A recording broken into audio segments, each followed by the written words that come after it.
On today's show, we talk to two different moms who are wrestling with how they can best support their teenagers with bullying, with keeping secrets from dad. And we also talk about this article, Facebook and Instagram know what they're doing to our kids and what we can do to help. Stay tuned.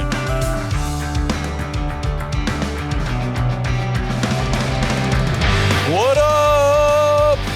This is John with the Dr. John Delony Show. I'm so glad you're with us. We talk about mental health, relationships, families, parenting. James' obsession with ponies and unicorns. I don't know, it's some weird thing. He likes dragons and unicorns. He's got all these games he's always playing back in there. Kelly's not here, but Austin is here. Full beard.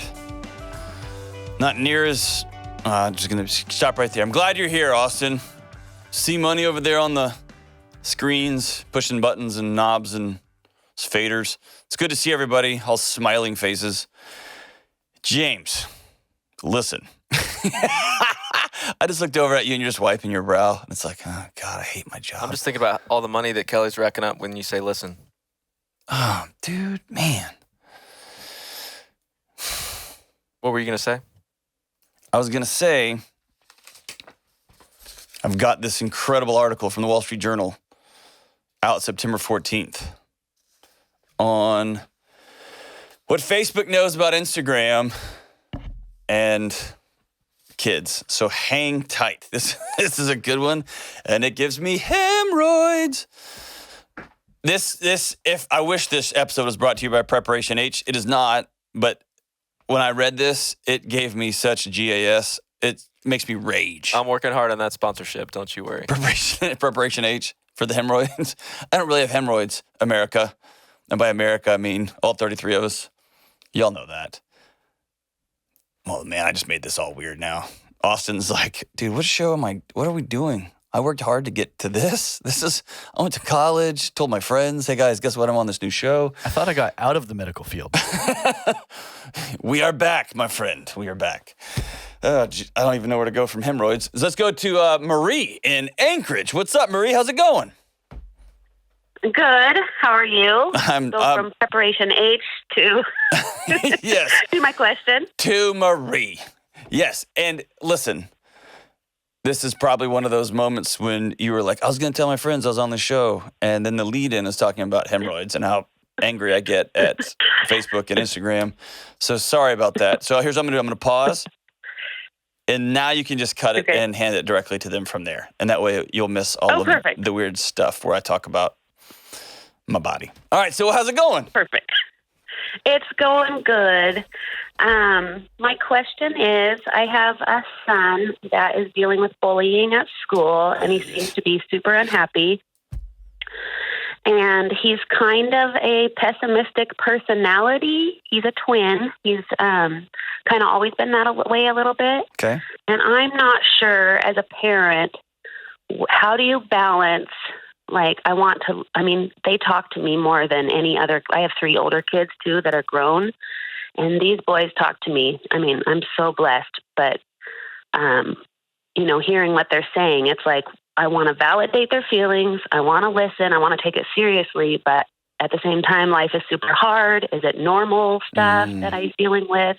Do I toughen him up? How do I balance all of that? Because he is my baby. Things are harder for him than his twin. Academically, socially, it's hard for him to express himself. And, now he's not trying in school at all.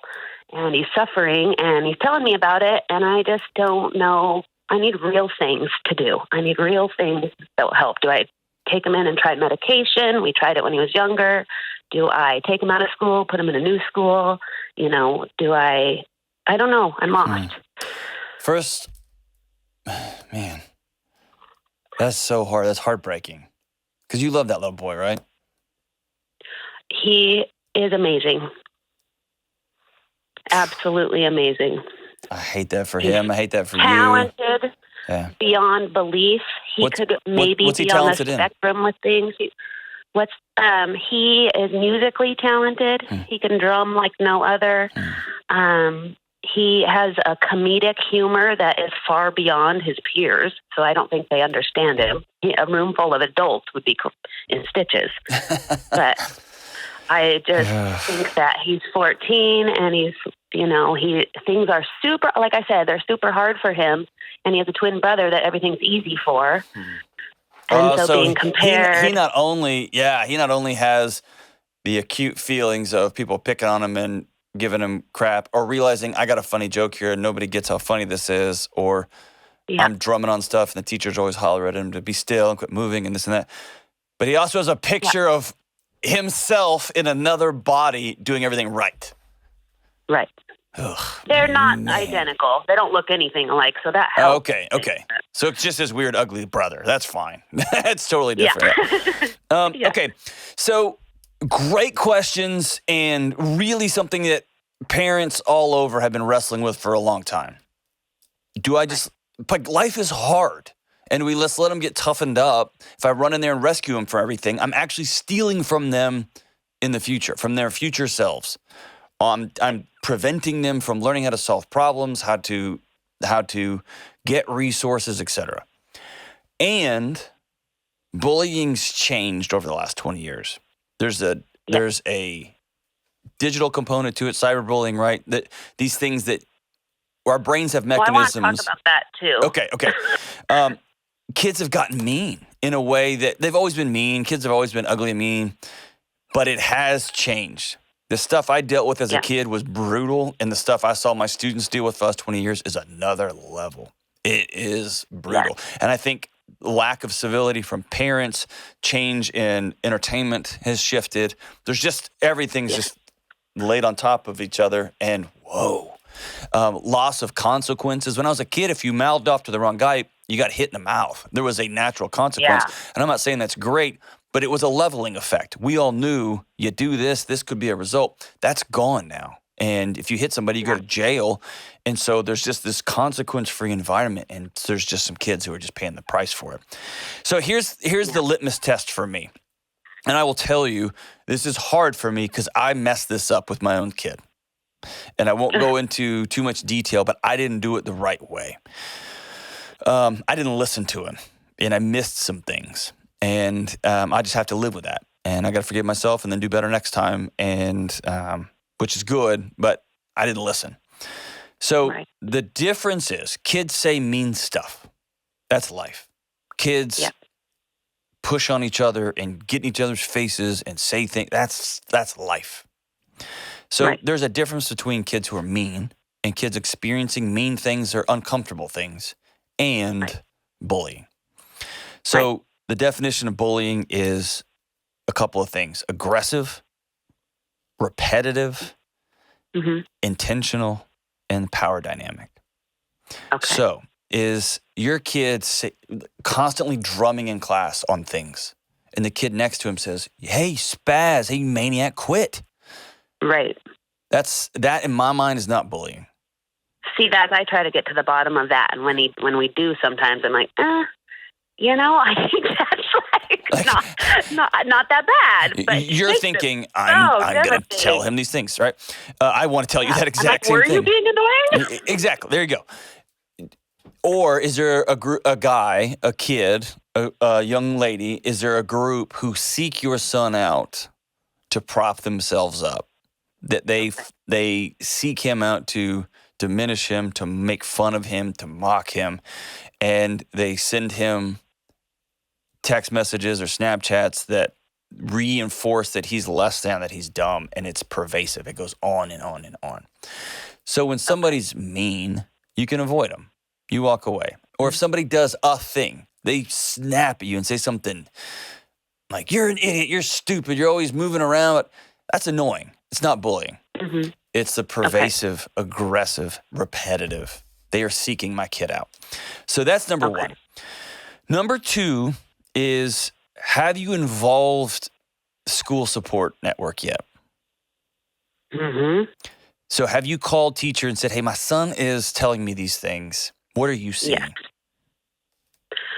Yes, and they were unaware of that. Of course, they wanted names. And I personally, like when I'm talking about certain kids that do these things, I mean, I've known these kids forever, and I know their parents. And to me, it hasn't been bad enough to say anything, because I don't want them to go, get the wrath of their parents. Like, I can't believe you said that to another child, when they're 14 and they all say really stupid things all the time. Like, my kids do it. Everybody does it.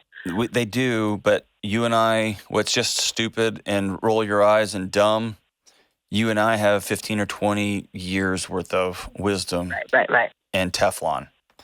And our little ones don't. And so if you put yourself in their position as a parent, and if you got a call that said your son was saying this to some young little girl in her class, some 14-year-old little girl in her class, or to a 14-year-old little boy in your class, and your blood would boil, make that phone call. Yeah. Say, hey, I'm struggling. I want we've known each other for a long time, and have that conversation. I would start with the school. In my situation, I started with the school, and I didn't see it clearly enough that what my son was trying to communicate to me, and we had him in some fancy pants, highfalutin, nonsensical private school, and now he's at a public school, loving life. And that's not a statement on public schools or private schools. I just thought that because it's fancy, it's going to be perfect. And it was a disaster for him. Oh. They let him know, you don't belong here, both implicitly and explicitly, both the teachers and the students. And so I didn't listen. I kept trying to drill down into the instances. But what did this kid say that one time? And what my 10-year-old or 9-year-old or 7-year-old didn't have was the ability to articulate, I don't belong there, man. And every time I go, I'm not okay. And I didn't have that language. And so we stayed another year, and we shouldn't have. And then we got him into a new environment, and it made all the difference. If you think your kid might be on the spectrum, you mentioned that. What makes you think that? He just is. I mean, we've had school testing done. I've never had. I haven't taken him to a bigger city and done extensive, but he's kind of a enigma. Like, they don't really. He's kind of all over the place. He has he just tests super high in some things and just way below proficiency in others. And he's just. I wish you could meet him. He sounds amazing. He sounds incredible. He is, but communicating how he feels and stuff is not something that's easy. When I have a conversation with him, and I love him to pieces, it's super frustrating. I mean, it's like, my other son is like easy for me to talk to, and I have one that's hard. And even though I'm listening to him, feeling for him, I want you to try this. It may not work, but I have had some moms reach out to me, and it just happens to be moms who've reached out and said they won the lottery with this one. I want you to get a notebook that y'all share. And he owes you either a written response, a story about the day, or a picture or a poem or something every day, and you will respond. Oh my gosh. See, this is why I called. I want real homework. So it can be, if I'm you, I would overpay for something. I would go to the store and get some leather-bound, some highfalutin something or other, and make it all kumbaya and special. And I would say, This is just for me and you. And you write in there 1, 2, and 3, what were some hard things about today? And 1, 2, and 3, what were some good things about today? And I want you to begin to focus on, this can happen at bedtime. This can happen at dinner time. Dinner time is really great because it's hard to hide there. No electronics at the dinner table, no headphones, no disappearing. And everyone's going to go around the table and say, here's the B&Ws. What was the best and worst parts of the day? What's the goods and the bads? And there's all kinds of different words for that. But here's what we want to do. I want us to begin to verbalize in our house. We look for beauty and we find it, even when things are hard. And you have to model that. Dad has to model that. If he's around, brother has to model that. Everybody's got to model it. And often that pessimism is absorbed somewhere. And it may be because there's no sunshine months at a time. It may be, I don't know. Is he getting that somewhere? Well, I mean, I think he lives the same life that everyone else does in the house. I know you're laughing. Well, just the way you said, His dad and I are very I can sort of people. So I don't know. We just do. So I don't know. I don't know if he's just another way that he doesn't fit in. Because I remember when he was little, I was like, Oscar, oops, I said his name. Sometimes you have to choose to be happy. Like it's a choice. You just have to be like, I'm not going to let this get me down. And he's like, I try to tell myself to be happy. It doesn't work. So let's change the language. Change the language. Because I think that when you tell somebody, and I've done this too a bajillion times, you can choose to be happy. I don't think that's true anymore. I do think you can choose to do the things that help you become happy. So what I mean by that is I can't sit at home and say, be happy, you idiot, because I won't. Right. But I can get up and go outside and go for a walk and write in my gratitude journal and write my grandma a note, even though she passed away several years ago. I can my 5-year-old daughter is obsessed with getting letters from me, and it's amazing. It's so great. I can write her a letter. I can do those things that I know on the back end. I can eat well. I can go garden for a while, whatever the thing is. I can do the things that I know are going to pay off. But those are a physiological response. I can go play my guitar. I can go do those things. It's not forcing myself into a set of feelings. Right. And so what I would love to see y'all do is to begin to back away from that language. You should be feeling like this, and sometimes you just got to do these things even if you don't feel like it, because you will on the back end. Yep. Does that make sense? Yep. So, and we have those conversations too. Awesome. We do all the time. Yep. And remember, a 14-year-old is going to not listen to you. He's going to watch you. Yes. And he's not going to listen to dad. He's going to watch everybody. And in a culture that you guys are in of do, dropping somebody in who feels is hard. And so if you model, no, I feel that, and it's hard, and it stinks, I'm sorry. And you model, and then we go do, both and, then that's the gift to him. But I do think it's worth starting with a school counselor, starting with a teacher, and setting up a meeting, and you will get a sense very quickly, this teacher doesn't care about my kid. You'll get a sense very quickly, this teacher wants to jump in and solve this, and that's not what you're asking for. Will you just keep an eye out on my kid? And if we get to a place where you are reading this daily journal back and forth, and by the way, if he doesn't write in this thing, even if he's being obnoxious and being a 14-year-old, I love 14-year-olds. They're so great. They're hilarious and obnoxious and so sarcastic. I just love them. And he won't write in it, then he loses privilege. I mean, this is part of opting into your home, that we all participate in this. We all communicate with one another. And I'm giving you a new avenue. And you owe me a poem or a picture or a song or a how are you doing? You owe me 3 things you saw today that were beautiful. You owe me those things every day. It's part of our ongoing dialogue in our home. If you see those things beginning to dip down, or heaven forbid, he starts talking about, I don't think I should be here, I don't want to be here, self-harm kind of stuff, then you flip on the lights and sound the alarms.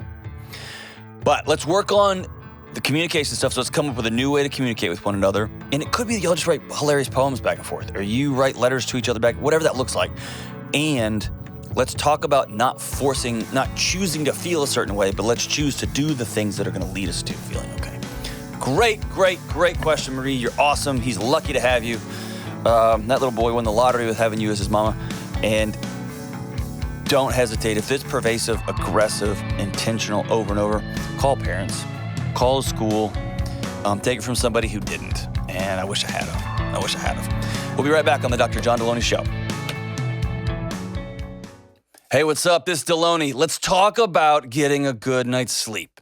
It's important for your physical health, your mental health, your relational health, for your sanity. You name it, sleep is important. If you're not sleeping good, one of the first questions I want you to ask is, do I need a new mattress? Here's how you tell. Are you tossing and turning all night because you can't get comfortable? Are you waking up in the middle of the night burning hot? Or in the morning, does your back hurt? If you have any of these issues, you may need a new mattress. Check out Dream Cloud. It's a mattress I have in my own house. You will love it. And they're currently running their biggest offer of all time. $400 in accessories plus an additional $250 discount only for Delony listeners. That's a total of $650 in accessories and savings. Visit dreamcloudsleep.com/Delony or dreamcloudsleep.com and enter promo code Delony to get a new mattress shipped to your house today, and you can enjoy $650 in savings. That's dreamcloudsleep.com, promo code DELONY. All right, we are back. Jack. What's up, Sarah in Bangor, Maine? You're not Jack. I was just trying to rhyme because I want to be a rapper, but I'm not. I just made this whole thing a mess. How are you? Okay, how are you? I'm good. What's going on? Well, thanks for taking my call. You I've bet. got kind of a dilemma. Bring it on. My daughter was recently outed to me by her younger sibling. Okay, go back and do that again. You cut out. My preteen daughter recently outed to me by her younger siblings as being bisexual. Okay. She doesn't want to talk about it, Okay. and she has made me promise not to tell her dad. Oh, okay. Yeah. So I'm trying to figure out, how do I balance my daughter's trust versus being honest with my husband in our marriage. What do you have you ever listened to this show before? Many times, yes. Okay, so number one, thank you. There's only about 11 of us left, and so I'm grateful. What do you think that you should do? I don't know. How are you I want handling her. all this info? I've been just kind of talking to her, trying to convince her to talk to her dad, Okay. because I don't think that he's going to freak out about it. He's very accepting. Mm-hmm. I want him to be able to help support her, and I believe in honesty between us. So I just don't want to do it against her wishes and have her not trust me. Gotcha. Okay. So, couple of super important moments here. And is she your oldest? Yes. Awesome. So you have a chance to screw this up and you'll never get it back. Okay. So you Yes. got, That's what I'm worried about. I'm totally kidding. Totally kidding. So, but this is a really neat moment in your family's history, especially in your relationship with her. And so hold two things in one in one hand and one in the other. Okay. First thing is, you are modeling what a good marriage looks like. So that's a meta. That's something that's going to pay dividends down the road. And we all know secrets destroy marriages. Yes. And you're modeling how you best love somebody who's going through some sort of anything. And so I think it's really important that you sit down with her and say, I love you. And I do not keep secrets in my marriage. So what if I told Dad, my husband, let's call him Bill, I'm going to tell Bill that you came to me with a really big thing that I found out about it. And it was big and it's on your heart, and that we are talking about it together, and that you are uncomfortable talking to him, but one day we'll have that conversation together. And that's a middle ground. It's letting her know, I'm going to tell him, here is one way we could do it. Or I will tell him everything, but I'll let him know that you don't want to talk about it yet. And I will let you have that conversation with him on your terms when you're ready. And if you can hear my language there, it's going to happen. It doesn't have to be right now. But I'm not going to hold secrets from my husband. Does that make sense? It does. So there's some discomfort there I get. How old is she? Almost 13. Okay. Your 13-year-old doesn't get a vote. How about that? Right. In how your marriage is going to go and which things you are and aren't going to tell. It feels like you're violating her trust. You're not. The other side of this is an entry. This is a testing moment for how are you going to handle my heart? And you'll have 100 of these, or 1,000, not 1,000, but you'll have a bunch of these before y'all's relationship is over someday, right? When you're an old 200-year-old grandma. The other hand here is you're holding is, how are you going to handle my heart when I tell you something hard? And that's when there's less info, less trying to convince, less data, and more, how are we feeling today? Tell me what's on your heart and mind. What's going on? Does that make sense? Okay. It does. But I think one of the biggest things she's ever confided in me, she's not to people. And honestly, you're cutting out a little bit. Say that again. So this is the biggest thing she's ever confided in you? Yeah, she's not one to confide in people. She keeps things to herself. Okay.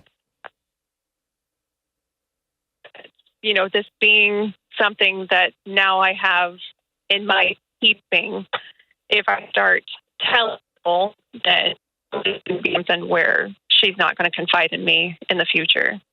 And I think, so let's look at this a different way. You're breaking up a little bit, but I heard it, and so I want to make sure that the listener, everybody's hearing this. Your daughter doesn't confide in a lot of people. She keeps things very private. And yes. She has who knows the reasons. She's a 13, 14-year-old young woman. But she keeps things private. In her head, the worst case scenario is that people find out these things, whatever these things happen to be. And then she's ostracized, she's mocked, she's told she's dumb, her feelings don't matter, all that stuff. A great gift for her can be to find out, A, I know everything about you, and I still love you. Because in her head, love is a performance, love is a tightrope she's trying to walk, about what she feels like she's feeling, whatever pressure she's receiving from the outside world, and then trying to bring home and then also perform as your daughter or your husband's daughter or as the oldest kid, fill in the blank. A gift for her, and this is gentle, can be, no, I hear you, and you don't shock me. I hear you, and I love you. I hear you, and I want to learn more about you. Because at the end of the day, all of us really want two things: to be fully known and still loved. And for a kid who keeps things private, who keeps things held to their chest, they are hedging their bets that if you really knew, you wouldn't love me. And so there's a gift there done in a very gentle way, not in a, I'm telling him, come on in. Hey, Bill, come here. You're not going to believe this. That's the wrong way, right? The right way, saying, I don't keep secrets from Dad. I just don't. But I also want to honor your trust. And I love you. So here's what I'm going to do. I'm going to have to let him know that you and I are having some difficult, challenging, deep conversations. I can either tell him for you or be with you. I'll hold your hand while you tell him. Or I'm going to let him know that you and I are talking about some hard stuff and that you're not ready to share it with him, but sometime you will be willing to share it. And give her that choice. And she needs to know that she's not in control of the house. She's 13. That's too much of a burden for a 13-year-old to carry. Right. And even if she says, you swore you would never tell her, I shouldn't have done that, and I'm sorry. I shouldn't have done that. I put too much on you because you're carrying too much, and Mom and Dad's job is to help carry stuff for you because you're 13. Let her know that you're sorry. You shouldn't have said that, if that's what you did say. And by the way, parents, never tell your teenage kids that I promise I won't tell. Never, ever, ever, ever tell them that. That's an aside. That was to everybody else, not to you, Sarah. And do less, and I'm not saying you are doing this. This is just to every parent. Whenever we get faced with these things, I don't know what to say when my kid comes out and says they're bi and they're 13 or they're 14, and I don't know what to say when they say, don't tell Dad, you promise it. I don't know what to say with these things. I don't know what to say my kid wanted to play basketball and they're on the varsity team and now that you want to quit. I don't know what to say that my kid doesn't believe in my church anymore. I don't know what to say with these things. Say less. And sit closer and say things like, tell me more. What are you feeling? Where is that in your body? What are you nervous about? What are you excited about? And lean more towards less words and less data and more connection. Okay. And then when you get to the, instead of playing basketball, I really just want to go out to the park and smoke weed with my buddies. You can say, you don't have to play basketball, but you're not going to go smoke weed with your buddies, right? Boundaries come later. But right now it's about connection, because my guess is your daughter's still trying to figure out who she is and what she is, and she's trying to find out what role she plays in your house. And most importantly, she's trying to find out, will y'all still love me? And most importantly, what does love look like? Does it look like cutting me off? Does it look like abandonment? Does it look like you're going to turn your back on me? Does it look like you're going to move out? What does it look like? And saying, I love you enough to I'm not going to let you carry this by yourself because you're 12 or you're 13. I love you enough to let you know I don't keep secrets from my husband, and people who are married don't keep secrets from one another. And I love you enough to let you know this is your story to tell. And so when you're ready, you can be the one to tell Dad, unless you want me to do it for you. You're going to tell him, but it doesn't have to be today. But you and I are going to keep talking, because I know you're working through some stuff. And I know you're thinking about some things and trying to figure out who you are, like every 13 or 14-year-old on planet Earth is. And exhale. Sarah, she is lucky to have you as her mom. Lucky to have you. And by the way, you're going to feel a great burden relieved when you're not having to try to navigate a 13-year-old's feelings, because they can be a lot and they don't always tell the truth. And by the way, neither 20-year-old feelings or 35-year-old feelings or 50-year-old feelings or 75-year-old feelings. Our feelings are important, and they lie to us a lot. Thank you so much for that call, Sarah. We'll be right back on the Dr. John Delony Show. The world has become more and more chaotic and uncertain and loud, and it seems that everyone has anxiety. I've been there, and so have you. It's why I wrote this small, direct, and personal book called Redefining Anxiety. In this book, I discuss what anxiety is, what it's not, and how you can get back on the road of being whole and well. Listen, you are not broken, and I'm living proof that you can get your life back. I wrote this book so everyone could read it, not just science nerds like me and my friends, and I priced it at $10 so that everyone can afford it. This little book landed on the bestseller list and is now being purchased by the case and given away in counseling offices, universities, churches, and homes across the country. I don't care if you're a teenager or an executive or a 75-year-old grandmother, this book is for everyone. So go to johndelony.com and get your copy of Redefining Anxiety today. All right. I know y'all could not wait for hemorrhoid time. We are here. Burns, burns, burns like a ring of fire. So if you don't know, Facebook bought Instagram several years ago. Was it 2013 maybe? Something like that. 2014. Bought them for like $1 billion. Facebook realized that they were becoming the place where old people complain about everything. They trade Preparation H recipes and scream about politics at one another, and where they thumbs down each other. And they make signs and quips and pass along bad science and stupid stuff. And so they bought Instagram, where the kids were flocking to.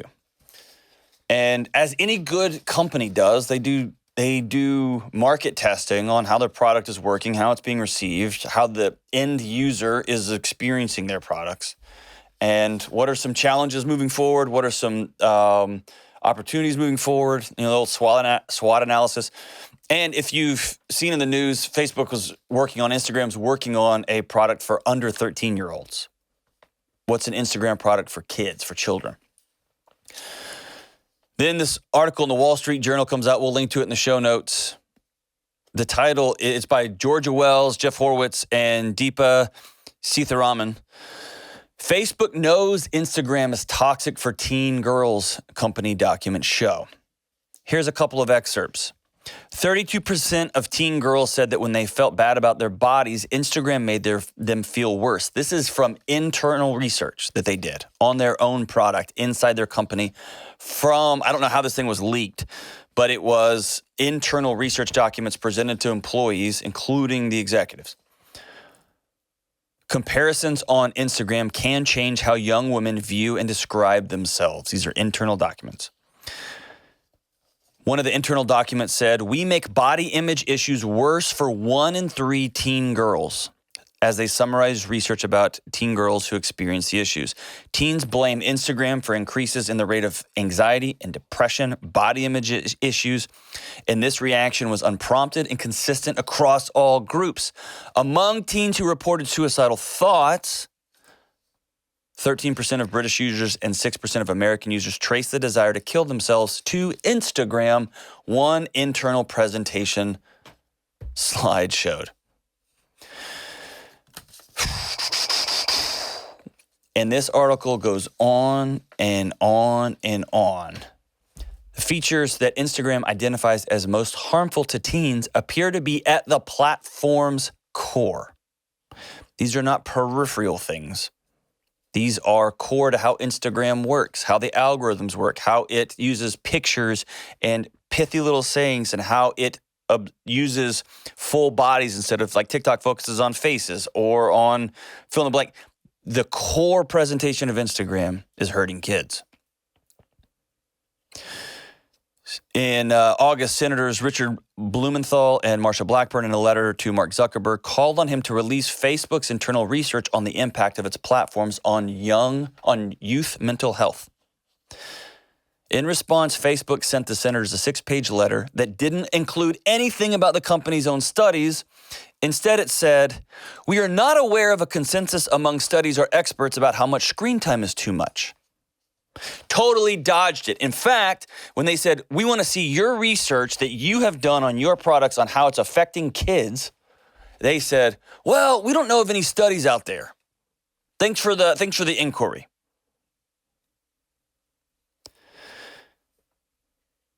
Remember when smoking, tobacco producers had all those studies on cancer, and they said, "Oh crap," and they buried them. And as several more companies are coming to the forefront, they're buying their own scientists, they're hiring scientists, and then they're doing their own internal research, not relying on university labs often, because university labs are publicly funded, and that means the results, both good and or bad, are in the public sphere. And so if I just hire my own scientists, do my own internal data, my own internal research, I own all the results, which means I can take the bad ones and put them in a shredder. That means if I'm creating the next new diet supplement and it kills people or gives them rocket diarrhea or they lose 800 pounds and cognitive function, but I find one study of the 20 I did that says, oh, they lost 0.02% body fat when they took this supplement, I can say, research backs that this thing works. And I can take all 19 other studies and put it in the drawer. That's what's happening here. Man. Some of the researchers, Jonathan Haidt said, "I asked Mark Zuckerberg to help us out as parents. And Mark said, I'm working on it."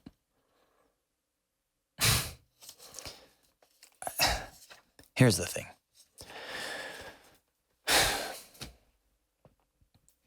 I promise you,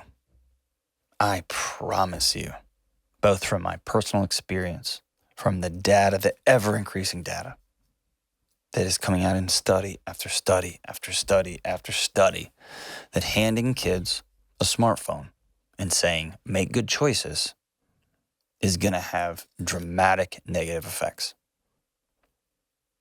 What your kids are desperate for is you and human connection and friends, not curated, imaginary worlds that look real and that make them feel worse about themselves, that make them want to not exist anymore. And the company, I'll say plural, the companies that are creating this know. They know.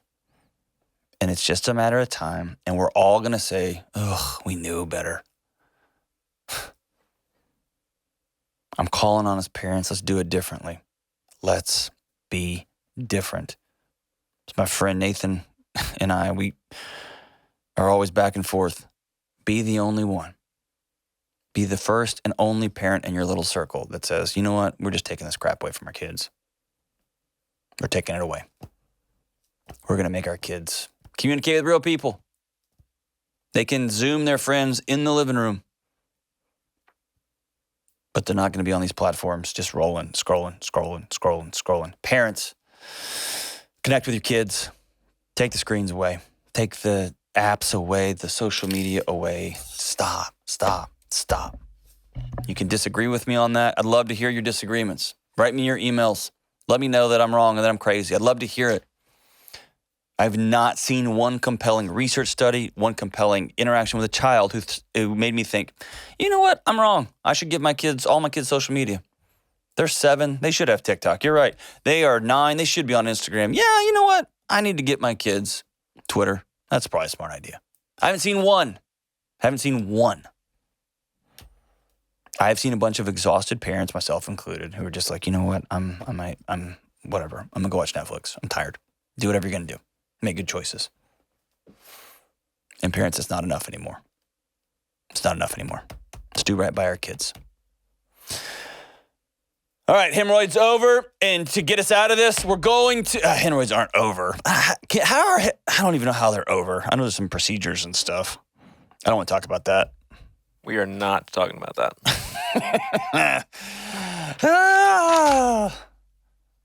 When did this song come out? It came out a long time ago. Which one is it? The Turtles. 60s? The 60s. A long time ago, before there was compact discs and CD players, that is a compact disc, 8 tracks, tapes, people just sat in a room and played music together. And the Turtles wrote an incredible song. James hates this song because it's all about joy and positivity, and it's not really his I love jam. this song. I know you do love a song. It's called Happy Together. This is the antidote to social media, good folks, and it goes like this. Imagine me and you. I do. I think about you day and night. It's only right to think about the girl you love, so hold her tight, so happy together. If I should call you up, invest a dime, and you say you belong to me and ease my mind, imagine how the world could be so very fine. So happy, not scrolling on an app, but so happy together. I can't see me loving nobody but you for all my life. Not a lot of grammar. We're not big on grammar, but they are the Turtles. When you're with me, baby, the skies will be blue for all my life. I could see Facebook using this in a commercial, actually. For sure they are. No more apps! This is the Dr. John Delony Show.